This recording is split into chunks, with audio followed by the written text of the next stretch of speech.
Hi Sewing Bees, I'm Sookie and welcome to the Beehive.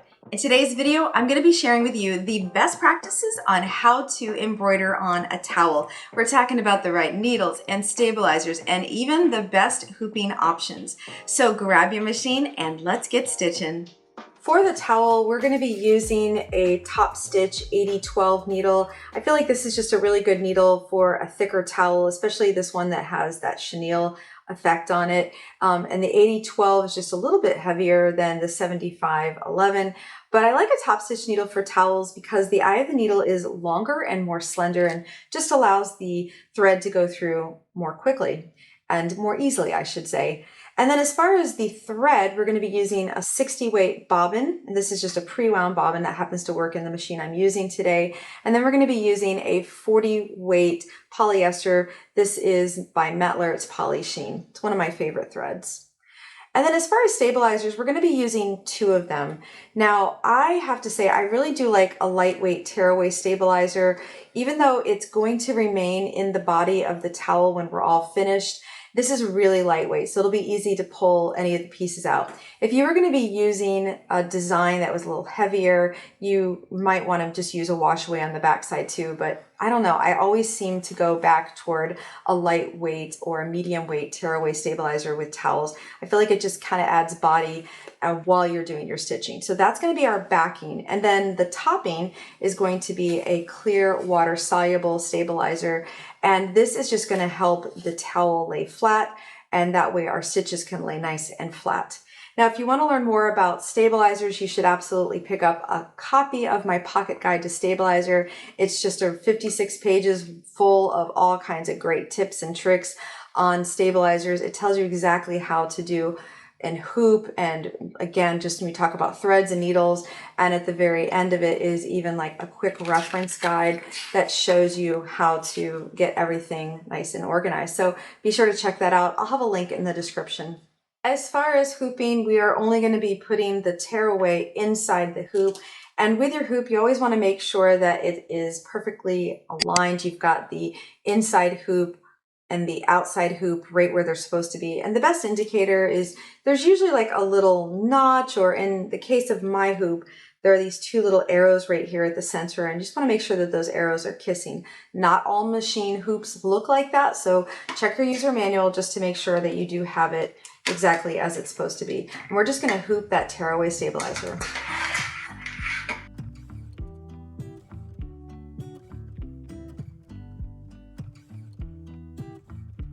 Okay, and we do want as much extra stabilizer around the outside here. It's cutting a little close here, but I think we'll be okay. And next thing is just to mark our towel placement of where we want the design to be, and also where it's going to be landing inside the hoop. So I've gone with a wash away marking pen. I guess especially since this is going to be ultimately washed, I wanted to make it easy on myself. So I did a line on the towel, and I tested that it does go away. On all hoops, there's going to be some kind of an indicator of where the center of the hoop is. And I always like to line my design up with the center. And so just check with your user manual, and just to see how you can do that. But really, there is usually a plastic template that comes with every embroidery hoop, and you can also go ahead and line that up as well. But I'm just going to kind of eyeball where we're landing here. So I'm just kind of going in the center, and there's little notches here at the top and the bottom. Again, I'm just eyeballing this. This is not perfectly straight, but it should be good enough. And then the other part is to mark the towel. So where do you want this design to land? Well, for me, I think, because I'm just going to be putting the name Sookie on here, I think I kind of want it to just like land, like, I don't know, like maybe right in this area here. So I'm just going to kind of, this is right where the mark, this like where it's folded from the manufacturer. So I kind of like that. I'm going to leave it there. All right, so I'm just going to go ahead and mark it somewhere in this area. We'll just kind of put it like right here. And all we just need to have is just like a basic idea of where it's going to land. And now we can open our towel up. I'm also not a big fan of using adhesives with towels because if you used a sticky stabilizer or a spray adhesive or even glue, sometimes what can happen is the adhesive will pull against the loops of the towel, especially with something a little nicer like this. Like this is kind of got this chenille effect on it. Like the last thing I want to do is pull one of those tiny threads and then destroy the actual towel. So what we're going to do today instead is adhere the towel to the stabilizer with sew tights. Sew tights are these fantastic little magnets. On the front is plastic. You can kind of see like the embossing of the word sew tights on it right there. And then on the back side are 3 magnets. And then their other piece is just a thin piece of metal, and together they connect. And we're going to just use this to hold it together. These are really great. I use these all the time with machine embroidery. And this way, when we're finished, we are not having any adhesives, and it's just these are gonna hold the towel right to the stabilizer perfectly. So let's get this lined up. And I think I'm gonna get a straight pin just to find the center, align it with the center that's on the stabilizer.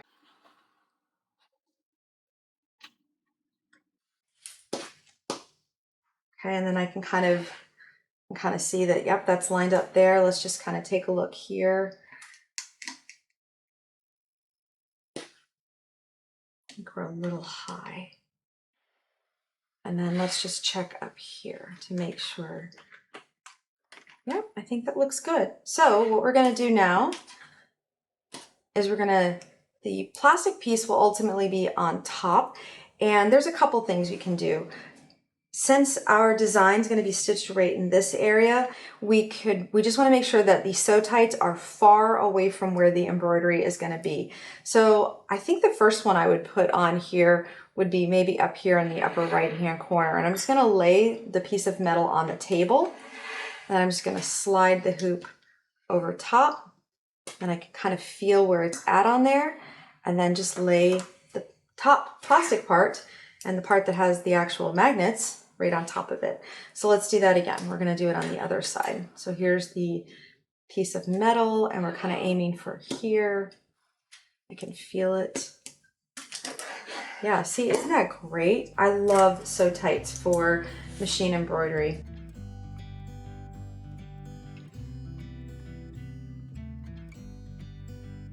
All right, and that is pretty much it. If you wanted, you could put some here on the side, but I'm not really all that concerned with it.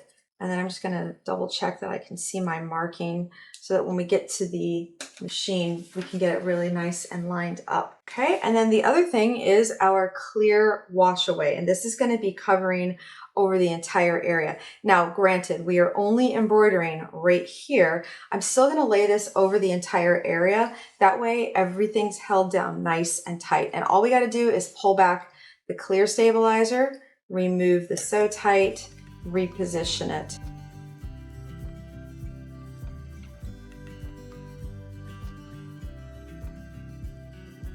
So now we're going to go ahead and insert our hoop into the machine, position our design, and stitch.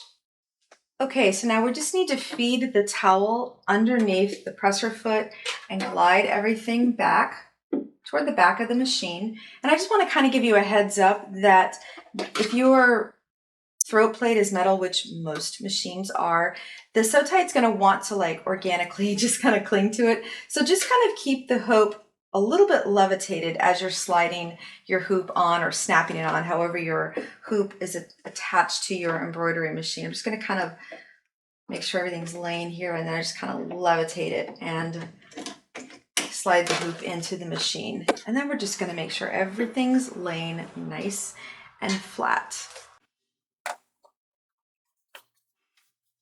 Okay, and we're going to just use whatever you have as far as your machine. Every machine's a little different. I'm just going to make sure that my needle is going right in the center here. It looks like I need to go over and up slightly.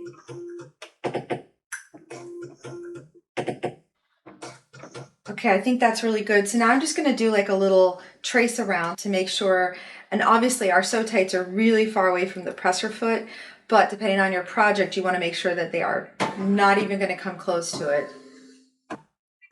So I just do a little trace. I think I am going to do a basting stitch. Again, this is all based on your embroidery machine. So if you're not sure if your machine does that, just check your user manual. Okay, I'm going to add the basting stitch and let's go.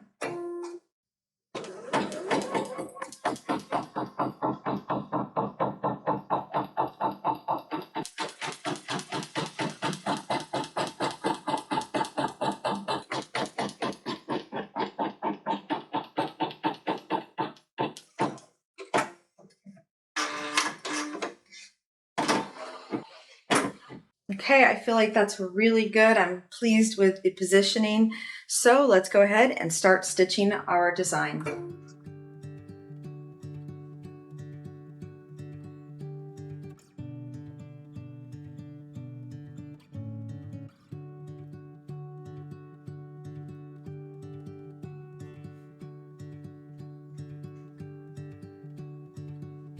Okay, this looks really, really good and I'm pleased with the embroidery. And I just have to kind of make a comment that my marking pen matches my sew tights. So that's kind of cool. But anyways, what we're gonna do first, is do all of our clipping of our threads. I like to do that while the materials are nice and flat.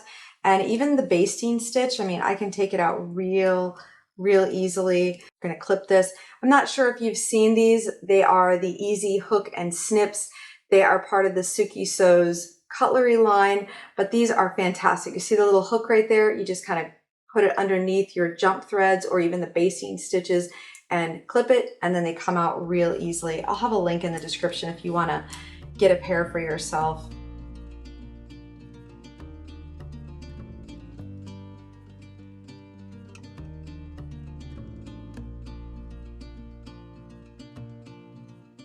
And then I don't see any other major jump threads, so I think we're good. Now let's just remove the top part of our sew tights. We can just take the hoop and push it to the side. And collecting these and putting them back together is pretty easy. Sew tights, the company even came up with a stand that you can keep them all organized with, which I love, and I will include a link in the description so you can check it out. Okay, so now we're going to remove our top stabilizer, and I just want to point out that it seems like there's like a lot of waste here, and there is. I wanted this to be nice and flat for laying everything down and making sure everything lays nice and smooth. However, you could also have just done like a smaller piece, or you could just save this for another project, which is what I'm going to do. And then the other thing too is as you're removing this, because it is a tear away wash away, is as you remove it, just make sure you're holding and protecting your stitches so that they don't get distorted. Whatever doesn't get ripped away, like I said, will wash away. So it looks really good. And then the same thing goes for the tear away on the back. Now this is not wash away, but you want to protect your stitches. So hold on to your stitches as you're pulling the stabilizer away. And like, especially on the back. Now, if you want, you can use like a pair of these precision angled tweezers and just or use your fingernail, which is pretty much what I do. But if you don't have fingernails, you can just use the tweezers and just kind of help pull away all of the stitches, or excuse me, pull away all of the stabilizer. And now on the back side, if there's any stabilizer left, like I said, if you wanted to use a thicker wash away on the back side, you absolutely could have. However, I feel like if I can, I always use the tear away. I feel like it just gives me better stitch quality. And if you need to remove any smaller pieces of the tear away, you can absolutely get in there with these little precision angled tweezers. I mean, and that's it pretty much. Like you can see how, for the most part, it all got removed. All of the stabilizer is gone. Okay, and then the last thing would be to just get rid of our marking and remove any of these other little threads. So I'm gonna go and get rid of the marking. I'll be right back. And there we go. I even folded it right back on the original folds from the manufacturer. I am so happy with this towel. I absolutely love tone on tone. I think it's just so sophisticated. And this is actually something I would keep in my home. And of course it's got bumblebees, but hopefully you enjoyed learning some of the tips and tricks on how to actually embroider on a towel, and especially using those sew types and the different stabilizers. Well, sewing bees, what did you think? I hope you learned some valuable lessons on how to embroider on your towel so that you can get the most professional results. And I would love to know in the comments below, what is one thing that you took away from today's video? Also, if you did find value in this video, please do consider sharing this with one of your embroidery friends, and also subscribing to my YouTube channel. And until I see you next time, I hope you have a creative day. Bye-bye.